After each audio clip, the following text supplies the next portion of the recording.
नमस्कार, मैं हूं पवन त्यागी।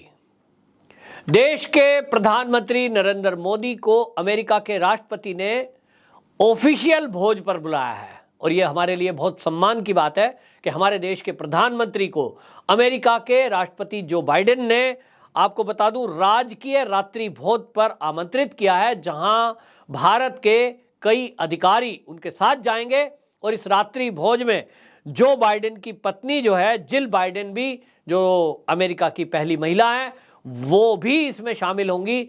और ये यात्रा मोदी जी की, आपको बताऊं, 22 जून को होने जा रही है।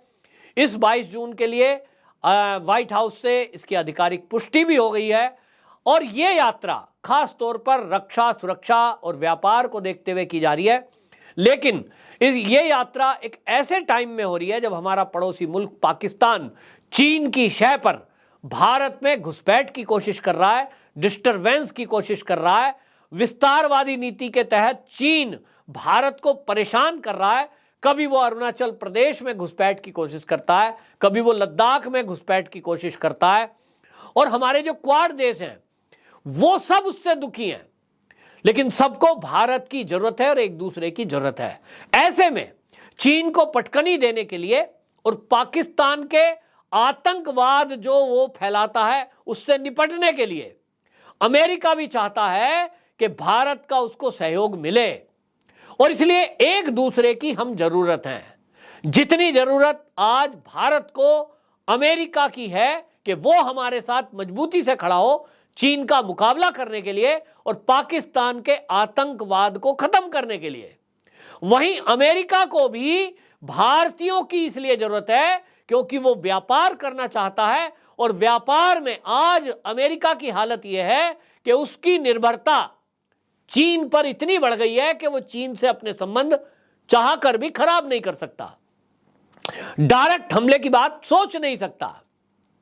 और इसीलिए जो बाइडेन को हमने देखा है, उनका तो पहले से ही लचीला रुख रहा है, वामपंथी विचारधारा है, लेकिन वो चाह के भी नहीं कर सकते।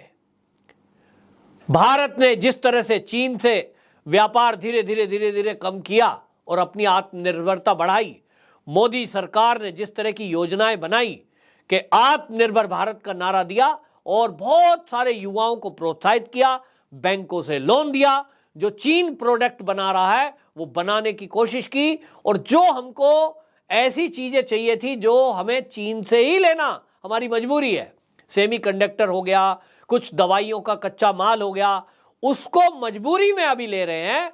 लेकिन भारत सरकार की जिस तरह की पॉलिसी रही है, 14 से लेकर अभी तक मोदी सरकार ने चीन से व्यापार को धीरे धीरे खत्म कर रहा है, कम किया है, काफी हद तक उसको कम करने में सफल भी रहे हैं।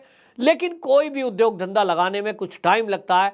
अभी कोविड से उभरे हैं, लेकिन अगले 5 सालों में मोदी सरकार फिर से एक बार आएगी 23 में और अगले 5 सालों में ये निश्चित जानिए कि भारत अधिकतम फील्ड में आत्मनिर्भर बन चुका होगा और चीन से हम अपना केवल वो व्यापार करेंगे जो हमारी अति आवश्यक चीजें हैं।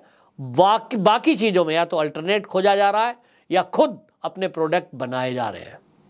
इसी तरह अमेरिका को भी इस काम में ऐसा कोई पार्टनर चाहिए जो वो चीन से निर्भरता उसकी कम हो या खत्म हो, तो दूसरा पार्टनर वैसा उसको मिल सकता है उसी रेट में, अच्छी क्वालिटी में, वो भारत है। चीन के प्रोडक्टों की कोई क्वालिटी अच्छी नहीं मानी जाती, जबकि भारत की एक विश्वसनीयता है कि भारत का कोई प्रोडक्ट होगा तो भरोसा होगा।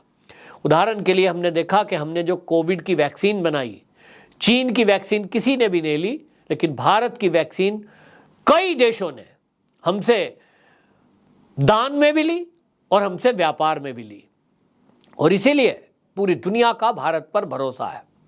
तो जिस समय मोदी जी अमेरिका की यात्रा पर जा रहे हैं वो बहुत महत्वपूर्ण समय है और महत्वपूर्ण इसलिए है कि जो पाकिस्तान में आप देख रहे हैं कि अस्थिरता हो रही है, इमरान खान को गिरफ्तार कर लिया गया है, जनता सड़कों पर है, लोग कह रहे हैं कि ये गृह युद्ध है ना, वो केवल चीन के इशारे पर पाकिस्तान की सेना करा रही है।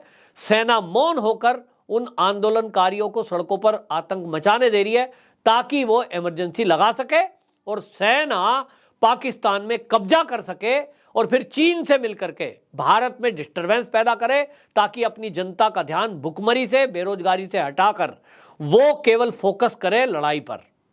और हमने देखा है कि पाकिस्तान की सेनाएं जब भी कभी भारत से लड़ती हैं तो उस टाइम वहां की जनता रोटी पानी सब भूल जाती है।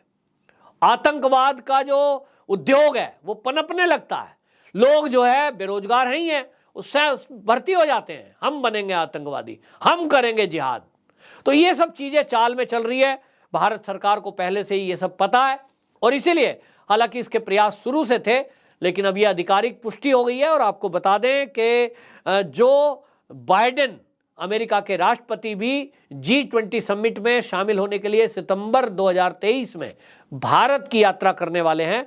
लेकिन इसके पहले मोदी जी का वहां जाना और जो टाइमिंग है, खास तौर पर वो टाइमिंग आप ध्यान करिए कि जब पाकिस्तान जल रहा है, पाकिस्तान में सेना इनडायरेक्ट रूप से घुसपैठ करके और कब्जा करना चाह रही है, जब चीन उसके पीछे से भारत में डिस्टरबेंस पैदा करना चाह रहा है और कहीं ना कहीं घुसपैठ की कोशिश एक बार फिर से, और पीओके पर खास तौर पे वो अपना कब्जा चाहता है।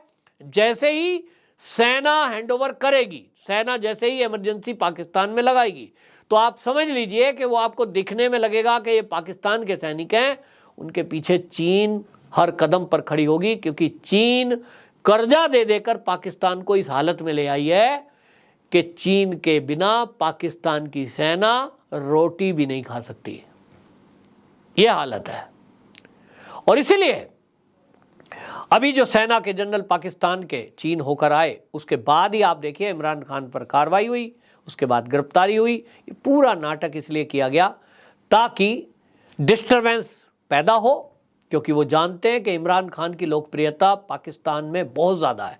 जैसे भारत के अंदर मोदी जी की लोकप्रियता है, ठीक लगभग उसी तरह महिलाएं, बच्चे, राजनीतिक लोग, मीडिया के लोग वो इमरान खान को पसंद करते हैं। और इसलिए आप देख रहे होंगे कि पाकिस्तान के इस आंदोलन में, इमरान खान की गिरफ्तारी के विरोध में, सड़कों पर महिलाओं का भी हुजूम दिखाई दे रहा है।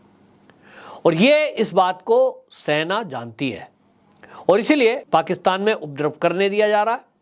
उसके बाद इमरजेंसी लगा दी जाएगी और उसके बाद चीन से मिलकर के भारत को डिस्टर्ब किया जाएगा, घुसपैठ भी करी जाएगी। और ये सब डिस्टरबेंस किया जा सकता है जो पहले से होता रहा है। इसी को, सतर्कता को ध्यान में रखते हुए हमारी सेनाओं को अलर्ट करने को कहा गया है। मोदी जी ऐसे टाइम में अमेरिका जा रहे हैं, ये अपने आप में बहुत महत्वपूर्ण है कि पहले से मुद्दे तय हैं और उस मुद्दों में सबसे जो मुख्य मुद्दा है वो हिंद प्रशांत का है। और हिंद प्रशांत में शांति बहाल हो, इस पर बातचीत होगी। तो देखना होगा कि इस यात्रा से आउटपुट क्या निकलेगा। लेकिन इतना तो तय है कि आतंकवाद की समाप्ति के लिए दुनिया की कई महाशक्तियां भारत के साथ मिलकर खड़े होने को तैयार हैं। अमेरिका इस पर इस बार क्या स्टैंड लेता है, ये देखने की बात होगी।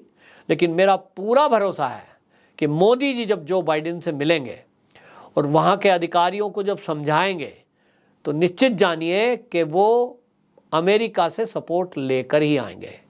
आपको याद होगा कुछ दिनों पहले हमारे एनएसए अजीत डोवाल भी अमेरिका के एनएसए से जाकर मिले थे। उसी का ये क्रम है कि अब आगे की बातचीत होगी, निर्णायक फैसला कुछ हो सकता है, ये मैं कह सकता हूं। आपकी क्या राय है, कमेंट बॉक्स में जरूर बताएं। वंदे मातरम।